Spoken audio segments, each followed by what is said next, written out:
Well, what we heard in our Bible reading this morning was just a small part of a much larger story.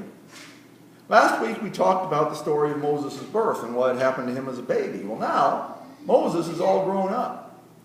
Lots of stuff has happened to him along the way. We'll talk about some of it in a little while. But the result of all the things that have happened to Moses is that now he's the leader of the people of Israel. And the people of Israel are still living in Egypt just as they were when Moses was a baby. And basically they're slaves there.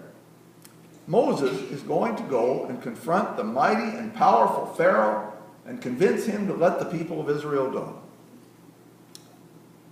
And Moses was pretty scared about doing this. He had thrown every excuse he could think of at God to convince God to have somebody else do this instead, that he was not the right person. But God did not accept any of Moses' excuses, and now here Moses is. And with God's help, Moses makes all kinds of things happen. We did not cover all of them in the reading for today. Again, that would have made it too long. Just covered a couple of them that happened at the Nile River in keeping with our sermon series of Let's Go to the River.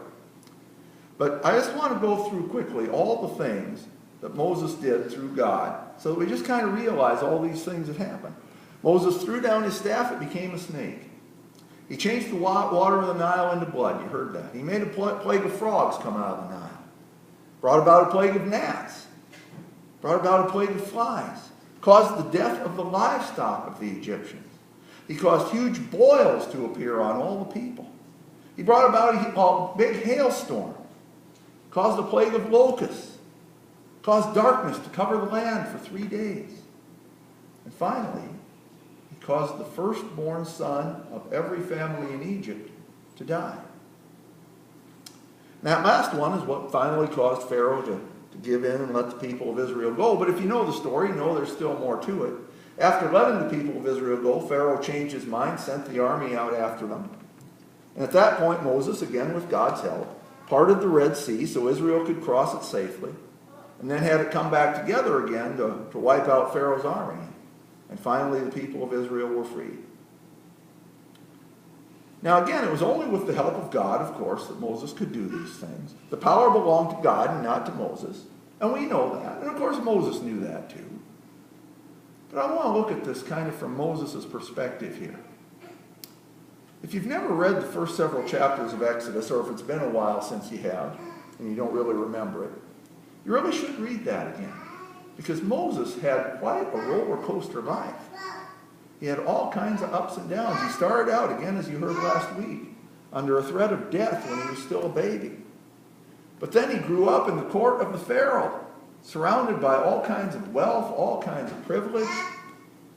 But then he had to go on the run to avoid a charge of murder. Went to live in another country. He got married. He had kids.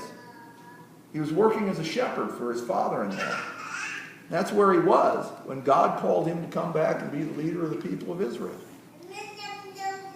So try to imagine that you're Moses.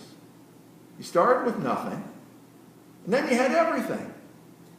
And then you had nothing again. And now finally your life starts to come together. It starts to seem to make sense. You get it in order. You've got a family, got stability, got a steady job. You're an ordinary guy living an ordinary life, and after all that's happened, you're pretty much okay with that. And then God tells you to go back to Egypt, back to the place you ran away from. Confront the most powerful man in the world, Pharaoh. You'd be scared to death, right? And Moses was, again, he came up with every excuse there could be to tell God why he should not have to do this. But again, now here he is, standing in front of the Pharaoh.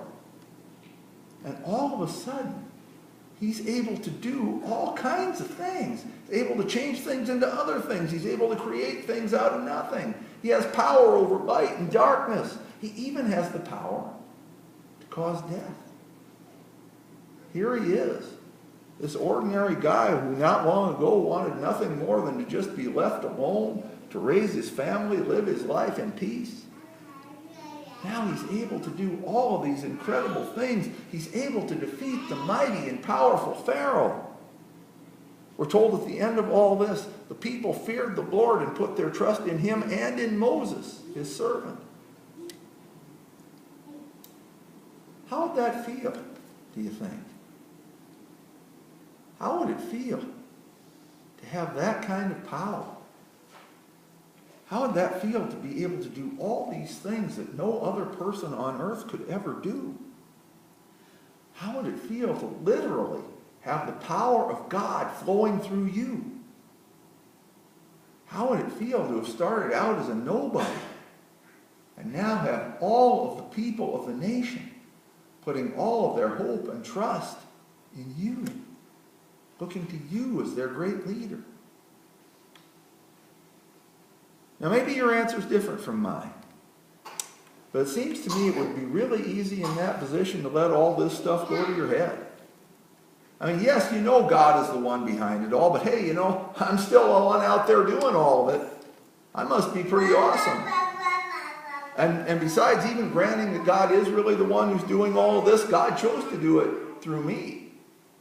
God's using me to do all of this stuff. God's given me the power to do all of this. I must be a pretty big deal here. I mean, out of all the people in the world God could have chosen to do this, God chose me. I must be pretty darn special. Be the one God chose to get this power. I must be about the most incredible person that ever lived. Now, we don't have any indication that Moses actually felt that way. In fact, in the book of Numbers, Moses is described as being the most humble man on the face of the earth. And maybe that's one of the reasons God chose him for this. Because it just seems like it would have had to be so tempting. It had to be so tempting for Moses to start giving himself the credit for freeing the people of Israel, rather than giving that credit to God. I know it's sure tempting for me in those situations. Is it for you? Whenever something goes right, I know it's really easy for me to think I did that instead of saying God did that. It seems like the harder the something is that I'm trying to do and the longer the odds are of it, the more I want to take the credit if things go right. Now, it seems like it should be the other way around, right? I mean, logically, the more unlikely it is that things should have gone right, the more likely it is that God must have done something to make it go right. But too often, we don't seem to see it that way. At least I don't. Now, when it comes to things going wrong, now that's a whole different subject. I'm more than willing to blame God when things go wrong. I'm ready to ask why God did this or why God did that or you know, why would God allow this to happen? But when things go right, then I want to take the credit. I don't think I'm the only one either. And again, the more unlikely it is that things would go right, seems like the more credit we want to take. Now, there's two things here that I want to mention before we go farther. One is that there's nothing wrong with feeling good about yourself when you accomplish something. We all need to take a certain amount of pride in what we do. We all need to have a certain level of self-esteem. As long as we don't carry it too far, that's fine. And the second thing I want to point out is, what I'm really talking about here is how we feel inside. Because, you know, it can be really easy to say humble words. We can all do that. We can all put it on this false humility and pretend we don't think we deserve credit. But if inside we still are thinking of ourselves as the one who did it rather than God, that's where we have a problem. And it is a problem because, you know, I've said this before, but it just strikes me so forcefully. One of the themes that comes up over and over and over again in the Bible is the sin of arrogance. It's one of the things that got Pharaoh into trouble. Think about what would have happened if Pharaoh had just let the people of Israel go when Moses first asked. Think of all the trouble he would have saved himself. He would have saved the entire nation so much trouble. Think of all the lives he would have saved if he'd done that. But instead, Pharaoh's arrogance, his confidence in himself, his confidence in his own greatness, his arrogance kept him from letting the people of Israel go. It led to all these terrible things happening. And arrogance can lead to a lot of terrible things happening to us too. Now, we probably won't have a plague of frogs. But arrogance, thinking that we can do things on our own instead of relying on God, can lead us to make all kinds of mistakes, get us into all kinds of trouble. So, what can we do about it? Well, it seems to me that as it so often does, the answer comes down to prayer. Comes down to staying as close to God as we can possibly get. Comes down to trusting God and having faith. It comes down to asking the Holy Spirit to come into our hearts and into our lives. It comes down to putting our lives in God's hands rather than taking control for ourselves. Now, I don't know how often you pray. I don't know what you pray for. I know that I need to pray every day. One of the things I pray for almost every day is for God to forgive me for my arrogance. Because I know I need that forgiveness. And I don't think I'm the only one who does. Moses accomplished amazing things. But he could only do them because God was with him and God was working through him. You and I can accomplish amazing things too. We can only do them because God is with us and God is accomplishing them through us.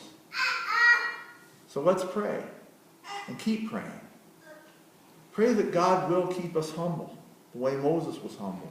Pray that we won't just say humble words, but that we will actually have humble hearts. Pray that God's Spirit will come into us so that we will know and that we will feel that God deserves the credit for every good thing that happens. Amen.